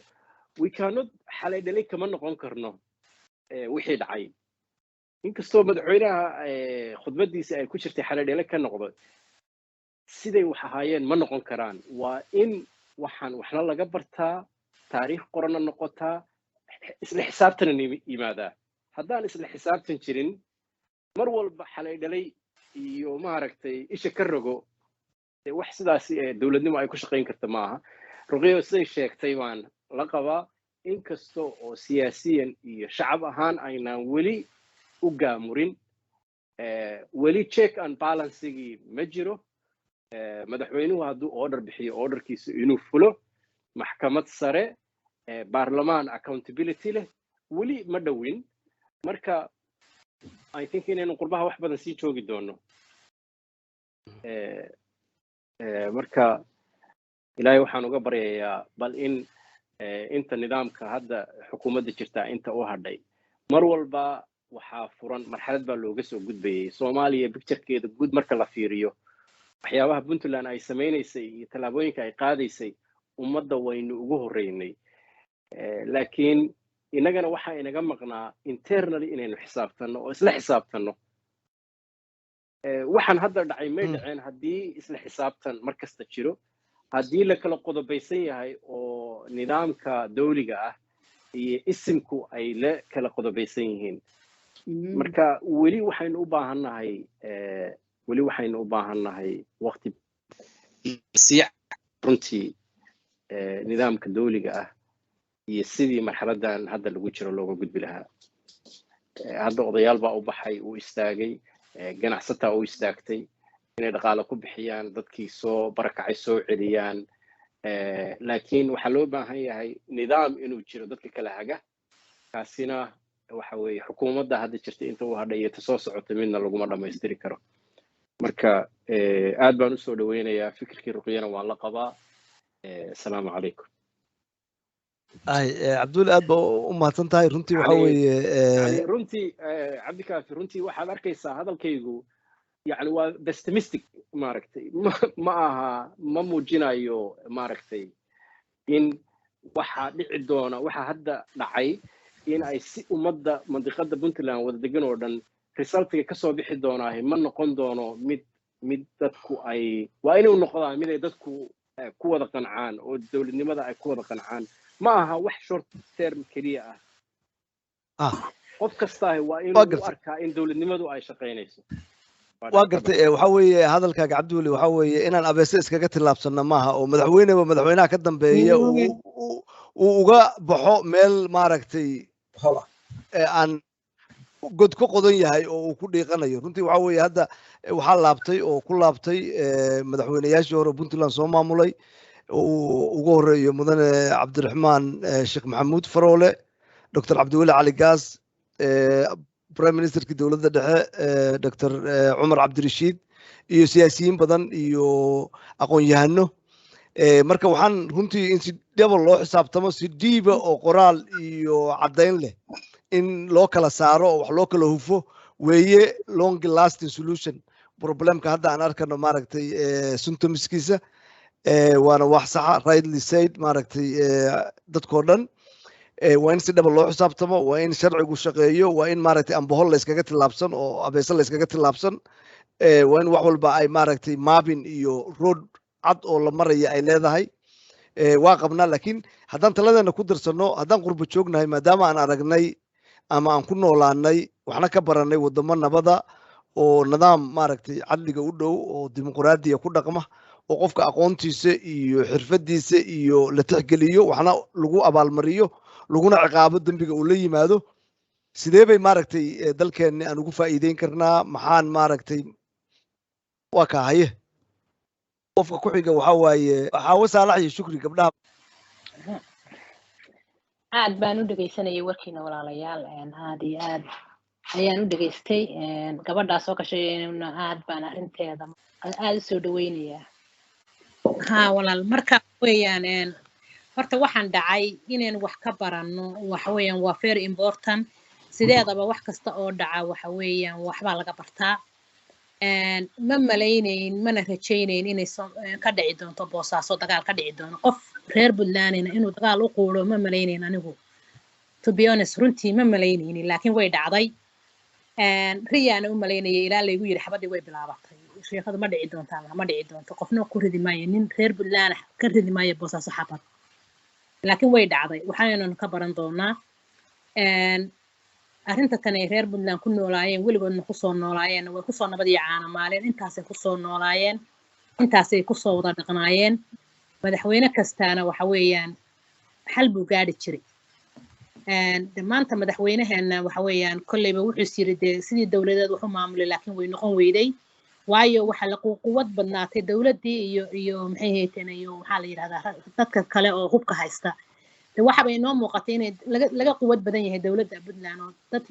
kale oo hub haysta ka quwad badan yihiin ilaahay waxaan ka rajaynaynaa horta inuu ilaahay bogooda burcad isku mariyo waa dadkii waa walaalo wada dhashay maanta inta dhimatan iyagu bay ka wada dhimatay mid walbaba kan dhimanayay laba walaalaba xabad isku ridayay labadii walaalaba mid dhimanayay nin walba uu ogyahay maanta waxa weeye waxaynu u baahannahay in xal la helo xalkaas oo ah inuu dib dambe inoogu soo noqon waxaan maanta ka dhacayeen Puntland aad baa u mahadsan tahay hadda kulankeenu suuso u noqon 10 daqiiqaan haysanaa suuso u noqon wax naga iska furan oo maanta dhan aan uga hadalno 10 daqiiqo marka aad iyo aad baan runtii u bogaadinayaa dhammaan xubnaha ka soo qayb galay wadamo kala duwan Faarax Ciise oo Denmark ka yimid Finland jaaliyada Finland runtii USA waa ku martiqaadnay waa ka ilmaha ka jiraday maxamed xasan oo nagala soo qayb gali lahaa Boston degan marka hadda waxaan ku soo dhaweynayaa maaragtay Faarax Ciise haye cabaar baa aamusnayd hadee may kolley kulanku waa gobogabo muxuu intii warbixin iyo waano dadku waa wada dhameeyeen si ila tahay fikrada ugu fiican oo aad u wanaagsan oo dalka iyo dadka anfacayana maaragtay meesha waa laga soo jeediyey maxaa laga faa'iidi karaa un baan hal eray ka oranaya maaragtay waxyaalihii ka dhacay boosaaso anigu waxaan leeyahay waxyaalahan wax lamid hore waa uga dhaceen ha kala dhib badnaadeen culaysku ha kala badnaado garow waa ka dhaceen muxuu ahaayey gaalkacyo garow indha waa ka dhaceen hadba maaragtay waa la arki jiray maxaa askar gadoota laakiin muxuu ahaayey si diibli oo wanaagsan oo nabada ku dhihanta ayaa lagu dhameyn jiray hadda tan laga xoogaa maaragtay laga ilduufay magaalada boosaaso ka dhacday waa un arrintaa laakiin culeysyada iyo dhibka unbaa kala badan marka waxaan waana soo mareen sababaha ay noo soo marayana waxaa ka mid ah sharcigii Puntland lagu aasaasay ama dowladda Puntland micnaha asaasiyan dastuurka micnaha inaan lagu dhaqmin oo madaxweynuhu intuu digreeto soo saaro micnaha waxa weeye dad qabiilo ah oo dalkiina iyo ku dhistay oo systemka inay marka qaarkood ay kasoo horjeesanayaan marka aniga fikir ahaan waxaan qabaa dowladdu nafteedu waa inay dareentaa caqabadaha muxuu ka hor yaala oo ah qabiilo hubeysan iyada iyo baarlamaankeeda iyo institutionka jira ayay u taallaa inay problemyada jira inay xalliyaan dadku ma xallin karaan dadka iyaga hoggaan ugu ah iyaga la rabaa policy siyaasadeed oo dalka iyo maslaxa u keenay macnaha waxa waaye inay u jideeyaan hadday arrinta ay wanaajiyaan ummadii waa wanaagsananaysaa waa fikirka aan qabo waaye sababta la iskuma qasi karo muxuu ahaye qabiil iyo kii la maamulay iyo dowladdu wax maamulaysa macnaha barolba iskama hor imaan waa iska hor imaan karaan dee hab maaragtay sida wadamada aan ku noolnahay oo kale qofku inuu si xor oo isagoo aan humaysnayn uu dowladdu u macnayso okay laakiin macnaha dowladda waxaan faraynaa muxuu ahaye in policy siyaasadeed oo caqabadihii Puntland in jirto inay ka faa'iido Cabdikayf waxa sheegtay madaxweyne walba madaxweynuhu dhibka uga harayay macnaha arrintan wayna soo marar badan waa soo noqnoqotay laakiin waxaa la rabaa policy makerska maaragtay dadka baarlamaanka noo fadhiya iyo dowladdu inay reformyo sameeyaan oo yiraahdaan dhibaatada tan waa badatay haddana boosaasaa noogu dambeysay dhibaatadaasay noo keentay maxaa lagu xallin karaa xalku waa imaanaya hadday siyaasaddu iyo ku dejiyaan askari ka hor imaanayana ma jirto qabiil hubaysan oo ka hor imaanaya ma jirto laakiin waxa waaye inay address gareeyaan waa systemka dowladnimada inay iyo ka dhisaan intaasaan kolley anigu muxuu ahay dadkay kusoo gabagabeynaya oon mahadsantihiin sheekh cabdiweli 2 daqiiqo adigana 1 daqiiqo wixii fakera waa maqlasay qurba joog haddaan nahay maxaan maaragtay seebaan dowladdii iyo degaankii nooga faa'iidaysan karaan maxaan ku biirin karnaa qayb weyn baan nahay oo ka mid ah runtii marka la fiirsho dib u dhiska dalka iyo maalgashiga iyo waxa dhan iyo biilsiinta familadii jira marka runtii waayo aragnimo iyo aqoonna waa leenahay marka waxay mudan tahay dowladdu inay maaragtay si uga faa'iidaysan lahayd qorshe la imaato dadkaas ay haysato anigana hal mar aan kelmad iraahdo haddii taas maxaynu ku biirin karnaa maxaynu hadalka ka yara cabdiweli adiga galmay gal adiga soo gal waxa weeye innagaaba marka taad inteena dibadda dadkeena qurbuhu maxaynu soo uga qayb qaadan karnaa kuma yarin dadkii guduhu waxay leeyihiin diaspora noo timid oo dawlad walba buuxisa horta marka kuwii hore maxay qabteen oo ku biiriyeen taa inaga laftigeena inaga u baahan 10 barasho dadkeena diaspora waxaan u malaynayaa aniga daniga aan qaba waxa weeye ma rabo inaan dadka wada dhaleeceeyo laakiin waxaan u malaynayaa inaynu fiirno dadka taga inay yihiin badankoodu inta badan dad awalba dibadaha ku fashilmay oo meesha u shaqo taga ya iyo inay yihiin dad meesha wax ku kordhinaya oo volunteer ku shaqeynayo tabarruc ku shaqeynaya hadduu macallin yahay hadduu dhakhtar yahay laakiin haddaynu inaguna inteeni dibadaha wax ka weyday amaba xilligii howlgabka soo lagu gali jiray wadamada dibadda intay ka tagaan ay yiraahdaan halkaa kulul hawada kulul iyo wax yarood si fudud ku heshid xoola ah doono hadday ina ka tahay waxba dhibtaynu ku sii daraynaa dadka dadaan weligood xataa McDonald ka shaqaysan baa meesha wada tagay oo weligood dhul xaaqin oo raba inay jagooyinka ugu fiican qaataan oo meel walba galaan oo xafiis walba fariistaan waa la yaqaanaa qof walba waa in historygiisa iyo wuxuu soo qabtay iyo wuxuu ku takhasusay iyo xirfadiisa waa inuu Puntland ugu laabto haddaysa tahay hadda madaxweyne marka horena u olole ama jilib ku raac hadhowna jaga ka hel taas waxa weeye burburka inaga ka mid ah iyo dib u dhaca Puntland ku yimid makhaayadaha iyo hoteelada la dhisanayo waa horumar haddii loo arko laakiin xataa shaqo ma abuurayaan yaa ka shaqeynaya dad reer Puntland u dhashay makhaayadaha iyo hoteelada la dhisanayo ee lagu tartamayo kama shaqeeyaan anoo u duuday Soomaalida kale inay shaqo ka hesho laakiin Hargeysa iyo Muqdisho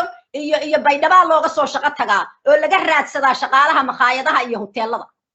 haddaba muxuu hoteelku ma maxay hoteelku marka muxuu ku soo kordhiyay Puntland sar qawaaban oo la iska dhistay maxay ku soo kordhisay marka inaynu inagu forum dad wax garad ah oo wax fahana oo xor ah oo hadli kara oo wixii munaasib aan ka gabanayn waa inay forum yeeshaan midna waa jiraan bay la tahay anigu waruma hayo midna way jiraan baan u malaynay awal hor I don't know haday jiraan laakiin waa in la yiraahdo inaga diaspora laftigeena maxaa ina ka khaldan waa in dadka qofkii tago oo la yiraahdo Puntland baa diaspora wakiilka ama wuxuu qabanaya ama dawladda wax ku kordhinaya ama horumarka waa in marka hore backgroundkiisa qofka ability awoodii maleeyaha iyo xirfadii iyo garashadii iyo personality characterki waxa meesha inta badan khaldaya qofku hadduu xirfad leeyahay oo aqoon kasta leeyahay laakiin ay characterku wax khaldan tahay shakhsiyadu waxba ma kordhinayo burburku ka mid noqonaya qabiilku dhinac ka gelaya wax isdaba marintu dhinac ka gelaya ummadda waxeeda la xadayo dhinac ka gelaya waxa la rabaa shakhsiyaad xishoonaya oo hufan xitaa reer baadiyaha ina dhaama sayagu waxyaalahaas intooda badan wali ma ay gelin corruptionka noocaasa iyo maaragtay sida magaalooyinka looga dhaqmo iyagu wali waa dadka kaliya fayo ruqya aad baa u mahadsantahay fariintaadu runtii waa very maaragtay concise way maaragtay waana wax la isweydiin karo dadka qurbaha tagayo shaqada u raadsanaya dawladdu runtii mas-uuliyad baa ka saaran mas-uuliyaddaas inay yacni dad wax ku soo biirin kara dadka iyo dalka inay noqdaan dadka ay maaragtay u wakiilanayso inay la shaqeeyaan oo qurbaha ka tegaya waa sax dadka maal gashanaya oo private sectorkana runtii waa bogaadinanayo oo dee dalkii dadka u baahan inteena halkan weli joogto ka shaqaysato oo dalkii iyo dadkii caawinaya oo qoysas iyo iskuulle iyo agoomiya caawinayana runtii waa waxyaalaha ugu weyn oo ugu badan inaan sii wadno inaan yeelano isku xirnaan iyo fakar wadaag si aan runtii awood u yeelano aan wax uga bedelno dalkeennina hadda waaba laba huraanba taa haddayse imaan yacni shaksi waxba uma qaban karno maaragtay waxaas xun baan na hogaaminayo naga xog badnaanaya toodaas soconaysa maxaa yeele ayagu qabiilkiina waa ku daaban yihiin wixii qurunka ahayo aan ka xishoonanayna way qayb bay ka noqonayaan oo waa wataan marka kaa xoog badan culturekaas marka dowladnimada iyo sharcigana in gacan la siiyo ayada dadka ka dhaxaysa waa waxa maaragtay koobaad oo runtii ay tahay dadka in lagu baraarujiyo shukri soo gal adiga ahay inta cabdiweli uu soo galayo السلام عليكم وعليكم السلام دمان رقي أباي سجارة كل سلام هذا نوتيمت هي أباي سلام تري هاي هرت هوري أرنتي كده واجز رقي وكل عسنة ووحسها لكن رقي أباي ودن كنا شكاس كما صعته ودن كنا ما قرني خسران هور ما بدلان كده يا بدلان أنت وحان كر وبدلان روح بدن أصلا كقرنتي رجو سيد سلام تمر كواد دالين حنا نقول مقشان بل أدينك الهجامية بل واحد سمير أنت وحكي بدله سلام عليكم ما حقيقة وحوي دمر كادين لما قلوا وايو ولا دقيسون وايو وعملاً إنه حقاقيان سببتو واحد لقوا بدبادي ورنتي لقوا كله هرمري وعقلقة إيو بخامنته إيو ماركتي أي دمركو وهايان inta wanaagga puntland gaartayna runtii lafdhabarta koowaad gabdhaha iyo hooyooyinka wax la xaqiri kara maaha taladiinuna markasta waa in la qaato haddana wixii naga khaldamaysay u saxnaa weeye ilaa idankiina inay noo saxanto si dhaba aan u xisaabtanno sharciga iyo waxaan kala qoranayna aan markasta ay wax muuqda yihiin oo daah furan oo la gaarsiiyey reer puntland oo dhan waa waxa runtii aan rabno qabiilna waa nahay oo masaladan haysataa waxay tahay chickenka iyo eegga keebaa hor dhashay waxaa og tahay annaga markaan qabaa'ilan nahay qabaa'ilku markasta reference pointigii qabiil buu ka qaadanaya maadaama qabiilku awood badan mandaqadeenna ku leeyahay oo social serviceka uu qabto oo runtii marka haddaan marka la dheeli tirin nidaamkii dawliga ahaa iyo shaqaalayntii iyo ciidamadii iyo aan laga fakerin oo si saxa loo samayn annaga dadkeenu markasta xataa haddii wax saxa la sameeyo indha qabiil bay ku eegayaan in badan laakiin cadaaladda iyo sida saxda wax loo qabanaya daaweyn karta marka sheekh cabduul assalaamu calaykum waraxmatullahi wabarakaatuh sheekh cabdikayf haddii la maqlayo walaal waad salaamaya dhammaantiin barnaamijku waa hadallada la sheegayna aad iyo aad bay u macaan yihiin dowladdii puntland iyo dadkeedii oo aynu dareenkeennu uu dhibsanayo waxa ka socdana waynu mawduuc u ahaa waqti dheer oo dee waqtigan hadda aad uga ballaaran buu ku fiicnaan lahaa sidaa darteed waxaan is leeyahay wixii haddaynaan wada dhammayn karinna intiisa yar lagama tago barnaamijka marka maanta aynu ku ekaysanno mawduuca ku saabsan dhiiggii daadanayay iyo joojintiisii inaynu taageersannahay dadkii ku dhintay u ducayno dadkii ku barakacayna sidaan uga qayb qaadanahay haddaynu nahay jaaliyadaha dibadda iyo mawduuca ku saabsan dhibkaas meesha ka dhacay ciddii lahayd khaladkeeda in la saaro inaan taageersannahay in dowladnimadu ay xoogaysato ninka qoriga wataa uusan xoogaysan maxaan ku idhaahdaa qodobada noocaasoo kala inaynu maanta ku ekaysanno maalin kalena aynu balanno maadaama jaaliyadaha dibadda aynu nahay cillad sida la sheegay waddankii inaynu isqiimayno waddankii ma positive baynu ku nahay mise negative baynu ku nahay maxaan ku idhaahdaa guryahan iyo daarahan aan dhisaynaay maxay soo kordhiyeen waa su-aal u baahan la isweydiiyo marka maanta kama gaari karnaan u malaynayaa maanta cabdikayf khayr badan allah siiyo mawduucan uu inoo qabanqaabiyey inoo soo hagaajiyey sida quruxda badan u daadihinayay maanta ha noqoto tacsi iyo inaynu nabadda taageerno dadkii ku dhinteena u ducayno inta ku dhaawacanteena u ducayno sidoo kale wixii waxtar ah oo kajaaliyad ahaan aan qaban karnana aan qabanno kulan kalena aynu samaysano oo ragga cabdikayf iyo ragga lamidka jaaliyadaha odayaasha ka ahi ay noo soo qabanqaabiyaan iyo cuqaasha iyo waxgaradka maantana hadalkii waa dheeraynay aynu soo koobno baan ku talin lahaa aad iyo aad baad u mahadsan tihiin wax badan baa u baahan in la yiraahdo marka ma wada dhihi karno maanta marka waxaan dhihi lahaa maanta intaan ku ekeysano jazakumullahu khayr waa mahadsantahay sheekh cabdiweli ruqyaan kusoo gabagabaynaynaa marka ruqya adiga kelmadaadii kelmadii waxaan u malaynayaa adiga iyo shukri hadalaad tidhaahdeen baan rabay inaan wax yar ku sii daro oo ah midda qabiilka iyo dowladda sida uu wiilka hadda ka baxay sheegayba waa arrin ballaaran oo maalin walba in topic maaragtay mawduuc laga hadla maahane waxaynu meesha kusoo koobi karna maahan laakiin taa ahayd cabdiweli hadalkiisi ahayd qabiilka awal baan weligan kusoo soconay waa hab jira waa hab waxtar leh waa hab ummaddu waxay isugu tarto isugu gurmato isku gacan qabato laakiin dhibaatadu waxa weeye qabiilka waa in dadku markay qof qabiil ruqyo xoogaa friisin bay noqotay cabdikaafiyo hal wax ma dhihi karaani ha waxaan kaliya dhihi lahaa